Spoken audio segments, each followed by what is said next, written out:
Hello again, my friends. We are going to continue with the iterative load sizing heuristic, starting from this one, the silver meal heuristic. Now, in order to understand the idea behind the iterative load sizing heuristics that we are going to study, first, let's go back a little bit and remember the load sizing heuristic with periodic order quantity. What was the idea here? Now, we were using the economic order quantity evaluated based on the average demand per week, and we divide this value to the average demand per week and determine the periodic order quantity interval. So this means whenever we have a net requirement in any week, the order size that we need to plan must span the following tau star periods. Okay, so that is always fixed. The periodic order quantity interval is always fixed. So it does not ask any question related to the demand in the following tau star periods. It doesn't matter how many units of demand we have in the following tau star periods. We always release an order at a quantity which spans the demand of the following tau star periods. So even though the order quantities are variable in the heuristic, the order quantity interval, or that tau star, is always fixed. It always spans the following tau star periods. Whenever we release an order, it always spans the demand of the following tau star periods. Now, the idea of the iterative load sizing heuristics is this. They ask this question, I mean, is it also possible to have a period that is variable based on the future demand we observe? So the silver meal heuristic is one of the famous load sizing heuristic, which follows an iterative approach. What it does is basically this. Whenever a net requirement occurs, it asks this question. What happens if this order that I'm going to release will just span in the next span the demand of the next period? It asks this question in the beginning, then it asks the second question. What happens the total inventory cost if this order spans the demand of the next two periods? What happens to the average weekly cost? Okay, so the next question is this. What happens to my average total inventory cost per week whenever this order release spans the next three periods, the demand of the next three periods? So idea is this. Basically, in general, we can summarize this idea as follows. The silver meal heuristic, at every time a net requirement is observed, it evaluates the average cost per period as a function of the number of periods the current order is to span. Okay.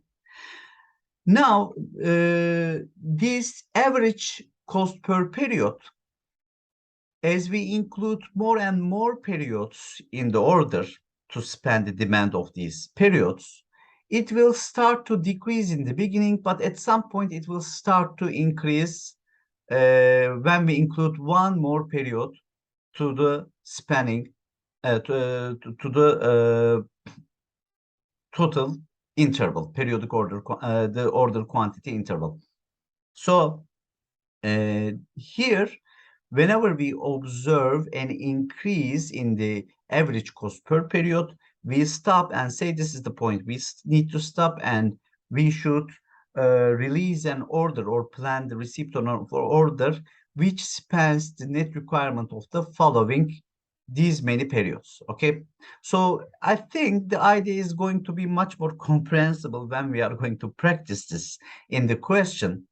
The idea, again, remember, again, we want to release a varying order quantity, and the order interval is also going to be variable. It is going to be optimized every time we observe a positive requirement.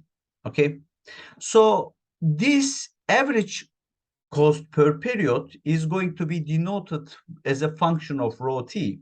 Now, t is the number of periods that the order that we release is going to span. Okay, the number of periods of which the demand is going to be spent by our order. Now, if our order spans the next requirement, net requirement in the next period only, in the first period only, then the situation is just like going to be, it is going to be just like the lot for lot approach. So this order is just going to meet the requirement of this period only, and no inventory will be carried to the next period. Therefore, we say that the only cost that will occur at this point, as we do not carry any inventory to the following periods, will be the fixed ordering cost. And average cost per week is also going to be equal to K, because the number of periods that we are spanning here is equal to 1. So rho 1 means average cost per period, which is, since we only are considering one period, it is going to be equal to the fixed ordering cost. Now, if my order covers the net requirements in periods 1 and 2, there will be 2 weeks to cover. So when we are calculating the associated inventory cost, we need to divide it by 2. Now, if my order spans 2 weeks or 2 periods, in that case, I am going to pay a fixed ordering cost of K, and the demand of the second period, the next period, is going to be ordered at this period, which means the demand of the next period will be carried to the next period. Okay, so or in other words, the portion of my order that is ordered to meet the demand of the next period must be carried to the next period. So this means at the same size of the demand of the next period, I need to carry inventory to the next period. Okay. So I will pay the fixed ordering cost, and I will pay the carrying cost to meet the demand of the next period as H times D2. Okay. So this summation will be divided by 2. As you can see, the denominator is going to increase whenever we introduce another period to calculate the order quantity. So it is just going to increase. So as the denominator increases, we expect the ratio to decrease as well. However, you see, as you include one more period for the demand of which is going to be spent by our order as well, the total inventory cost is also going to increase. But at some point, it is going to increase even further than this linear increase in the number of periods. Okay, so this function is supposed to decrease in the beginning, but as you include more and more periods, it is supposed to increase after some point. Now you check, rho 3 means the average periodic cost if this order is to span the demand of the next 3 periods. Now, what is the cost associated with these next 3 periods? In that case, we need to pay a fixed ordering cost as we release an order at this point. In order to carry the inventory to meet the demand of the next period, we need to carry it for 1 period. So for 1 period, we multiply the demand of the second period with H, the unit inventory carrying cost. But that order will also, the portion of that order, some portion of that order will also meet the demand in the third period. And that portion will be carried for about 2 weeks. Okay, not just 1 week, it will be carried to 2 weeks later. Therefore, we are not going to pay a single unit carrying cost here. We need to pay the unit carrying cost for 2 weeks. So the demand of the third period will be multiplied with 2H. Okay. Now, what would this calculation be if we add another period? So rho 4 will be equal to K plus H times the demand of the next period plus 2H times the demand of the period after plus 3H times the period after. Okay, this time the summation will be divided by 4. Now you see there's a linear increase in the denominator. However, every time we introduce another period for order to span, the cost, the demand of that period will be multiplied with an increasing integer here, and also the unit inventory carrying cost. So at some point, my friends, this function will start to increase. So let's see. In general, these rho T means, the rho T means, or the average periodic cost if the order is to span the next T periods, will be K plus the demand of the next period times 1h plus the demand of the period after times 2h, so on and so forth. If it is going to span the demand of the Tth period, then the demand of the Tth period should be multiplied with T minus 1h, and that summation should be divided by T.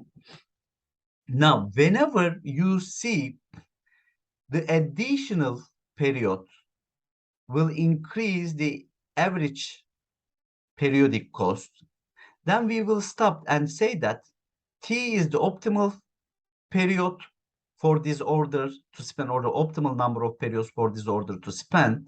So the order quantity that we need to release must be equal to the summation of the demand in the following T periods.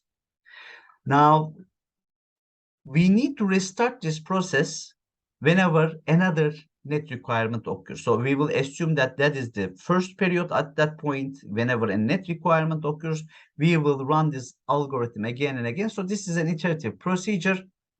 So let's practice this in this question, okay?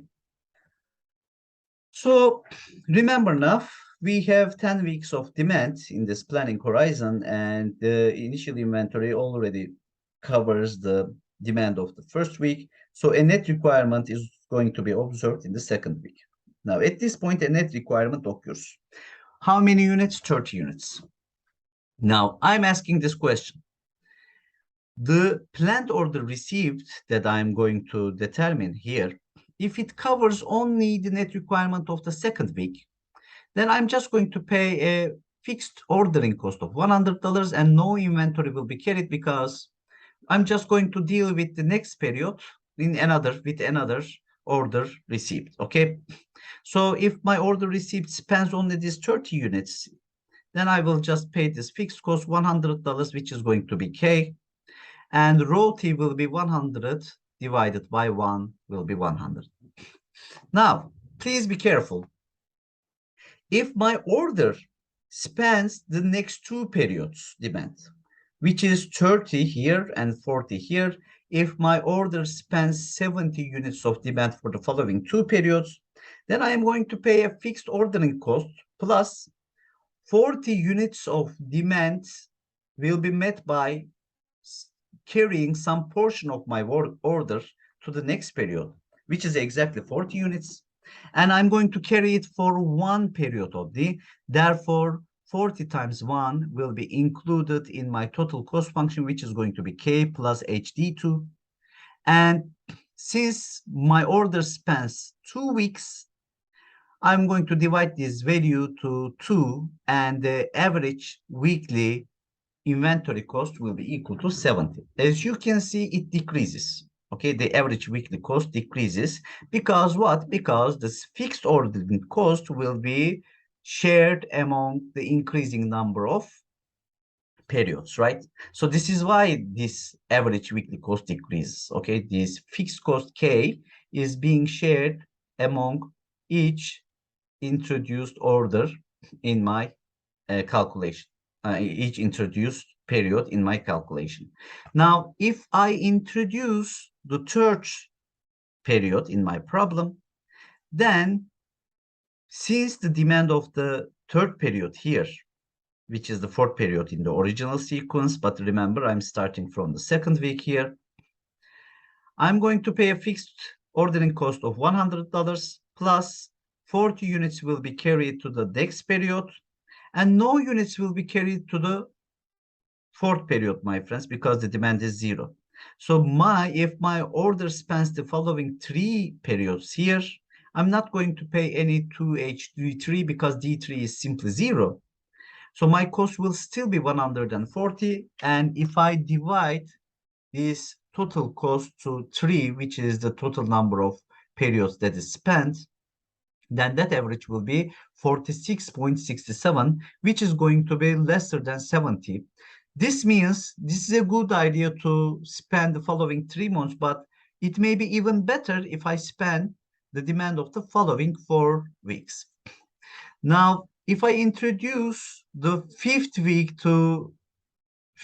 demand to be spent by my order, in that case, I am going to also introduce 3HD4. Okay, so when you introduce the demand of the fourth period, you need to multiply it with 3H. So 3 times 10. So remember why I'm multiplying it with 3H. 3 comes from the number of weeks for which, or number of periods for which the inventory will be carried. And my H in my problem is equal to 1. Remember, I do not want to make things complicated. So I take H equal to 1. And 3 times 1 times 10 is equal to 30, which is introduced at the top of 140 here. And since I this time span 4 periods, I need to divide this 170 to 4, which is 42.50. So still I observe a decrease in the average weekly cost. Now I'm asking the next question. What happens if I introduce the 6th period in this order, the demand of the 6th period to be spent by this order? Now, this time from 2nd week to the 6th week, I need to carry these 40 units of demand for 4 weeks. And since weekly unit carrying cost is $1, I need to multiply this by 4 times and 40. So this means up to about $170 of cost here. I need to add $160 more. And the total inventory cost this time will be 330. And if I divide this value by 5, the average weekly cost will be 66, which is greater than the previous average weekly cost. So what happens here? If I continue this calculation, I practically expect this average weekly cost to be even larger and larger with every added period in my calculation. So I say 4 periods is the optimal choice to spend. Okay, so my order receipt here that I'm going to plan should exactly span the demand of the following 4 periods, including this one. So I need to plan an order receipt of 30 plus 40 plus 0 plus 10 units. 80 units should be received at this point. So I write it. And that means what? If I receive 80 units at this point, 30 units of net requirement will be met by these 8 units. 50 units will be carried to the next period, which will meet the 40 units of demand of that period. Then 10 units will be carried to the next period. Since the demand is 0 in the 4th period, that 10 units will also be carried to the next period and will be meeting the exact demand of the 5th period, which means we will again observe a net requirement in the 6th week. Now, again, we will start our calculations assuming that this is the first period of the problem. Okay, so here the 6th period is the first period of our next problem. Again, we are going to determine how many periods we need to spend when we are going to calculate the size of the order receipt here. Now, if the order receipt here only spans the 6 weeks net requirement, then I'm just going to pay a fixed ordering cost of $100 and no inventory will be carried to the next period. However, if I spend the demand of the next 2 periods, then I will pay a fixed ordering cost of $100 plus 30 units of inventory will be carried to the next period. The total inventory cost will be 130. Now, the average inventory cost will be 65. So as you can see, compared to the previous calculation, the average weekly cost is decreasing. Now, if we span the 3rd period as well, then since there is no demand in the 8th period here, the inventory cost will be increasing to 130 only. It's not going to increase, I am sorry. And we are going to divide it by 3 this time because our order spans 3 weeks. And the average weekly cost will be $43.33. Now, I do not stop here at this point. I need to be sure that the next period that I introduce in my calculation should definitely increase my average weekly cost. Okay, this is when I stop. So let's check. If I introduce the demand of the fourth period from now, from the 6th week, to my order, then I need to carry this 30 units of inventory for about 1, 2, and 3 periods. For each week, I need to pay $1 for the carrying cost, unit carrying cost. This means I need to add $90 more, about 130, and the total associated inventory cost, if my order spans the following 4 periods, will be 220. And for 4 periods, the average periodic cost is 55. Now, you see, from the previous average weekly cost, we observe an increase. This means at 3 periods, we need to stop. The current order receipt that we need to plan must only span the demand of the following 3 periods. This $40 plus $30, 40 units plus 30 units plus 0 units. So it is just going to be 70 units, my friends. Okay. Now, if you do it like this, you will obviously observe another net requirement in the 9th period. Now, if this order receipt spans the 9th period's demand only, then we will only pay the fixed cost of ordering. When you divide it to 1, you will get the average weekly inventory cost as 100. But if it spans the next period as well, then we need to be paying $55 of inventory carrying cost to the next period. The total cost will become 155, but when you divide it by 2, the average weekly or average periodic inventory cost will be $77.50. We should not make any further calculations because this is the end of our planning horizon. At this point, we should say that the last order receipt that is going to be planned in the 9th week must spend all remaining demand until the end of the planning horizon. So we plan an 85 units of order received here. So there will be 3 order receipts, each of which must be released 1 week earlier as the supplier lead time is equal to 1. So for 3 order releases, we need to pay $300. Now, starting from the 2nd week until the 11th week, the inventory carried from one period to the next is the summation of this row, again excluding this 35. For each unit carried from one period to the next, we pay $1. So the inventory carrying cost here is 155. Added to that, we add to that the $300 of ordering cost. So the associated cost, the total associated inventory cost regarding to this schedule obtained by the silver meal heuristic is $455, my friends. So we have done better, right? So compared to the all basic load sizing heuristics that we have covered so far, is $455 is the least cost that we have achieved, but that does not necessarily mean that this is the optimal solution, my friends. Maybe it is, maybe it is not. Now we are going to make comments on that in the end of this module, but remember now, after all, silver meal is a heuristic and it does not always yield you the optimal solution. Sometimes it does not yield you the best solution that you can get with a heuristic. So there will be 2 more heuristics that we are going to cover, the least unit cost heuristic and part period balancing heuristic. So depending on the question type, depending on the demand profile, my friends, sometimes the other 2 heuristics can do better than the silver meal heuristic. But still, I should say at this point, silver meal heuristic is one of the most famous load sizing heuristics, and it is most commonly one of the most commonly used heuristic as well. So it is reliable, okay? But I think we should also have an idea about the following 2 heuristics after this point, okay? So I'm going to mention about the least unit cost heuristic, the load sizing with least unit cost heuristic in the next video.